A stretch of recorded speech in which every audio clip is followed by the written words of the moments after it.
نظم نمبر 6 پیام لطیف، شعر نمبر 8 فوقیت اس کو دوسروں پہ ملی، اپنی ہستی کو اس نے پہچانا، جس نے اس قادر حقیقی کو واحد لا شریک گردانا۔ الفاظ معنی دیکھتے ہیں۔ فوقیت، ترجیح، برتری، قادر حقیقی، اصل طاقت و قدرت رکھنے والا مراد اللہ تعالیٰ، ہستی، وجود، گردانا مانا۔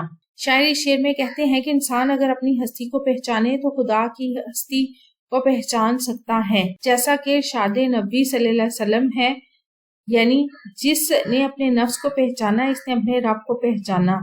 اس سے معلوم ہوا کہ انسان کا دل ایک آئینہ ہے اور اس میں جتنا غور سے دیکھے گا اس دن یہی معرفت خداوندی حاصل ہوگی۔ انسان در حقیقت ایک سفید پانی کا قطرہ ہے جس میں یہ تمام عجائبات رونما ہوئے، مثلا عقل، جسمانی اعضاء، ہڈی، گوشت وغیرہ، اور یہ جانتا ہے کہ صرف ایک پانی کا قطرہ ہونے کی وجہ سے یہ سب خود تو نہیں بنا بلکہ خالق دو جہاں قادر مطلق نے اپنی من مرضی کے مطابق بنایا ہے۔ اس طرح اپنے پروردگار حقیقی کی معرفت کو ضرور پہچان لے گا اور اسے پروردگار کی قدرت کا اندازہ ہوگا جو ہر چیز پر قادر ہے۔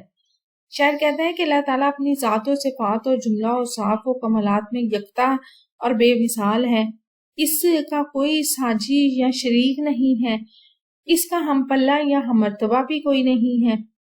اللہ تعالیٰ کی ذات جو ہے وہ یکتا اور قادر ہے، اس کے ساتھ کوئی شریک نہیں، کوئی شے اس کی مثل نہیں، اور کوئی چیز اللہ تعالیٰ کو کمزور و عاجز نہیں کر سکتی۔ اس کے سوا کوئی عبادت کے لائق نہیں۔ وہ قدیم ہے جس کے وجود کے لیے کوئی ابتدا نہیں، وہ زندہ و جاوید ہے جس کے وجود کے لیے کوئی انتہا نہیں۔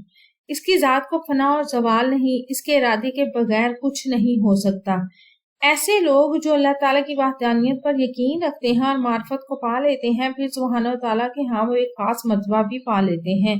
بقول شاہ عبداللطیف بٹائی، قتیل ذکر اللہ ہیں وہ ہوئے جو واقف اسرار و وحدت، حقیقت آشنا ہے روح ان کی بذات خود، ہیں وہ خضر طریقت، سکوت معرفت ان کے لبوں پہ، نگاہوں میں مسافت ہی مسافت، ہمیشہ بے نیاز، عیش و عشرت، لطیف ان عاشقوں پر حق کی رحمت۔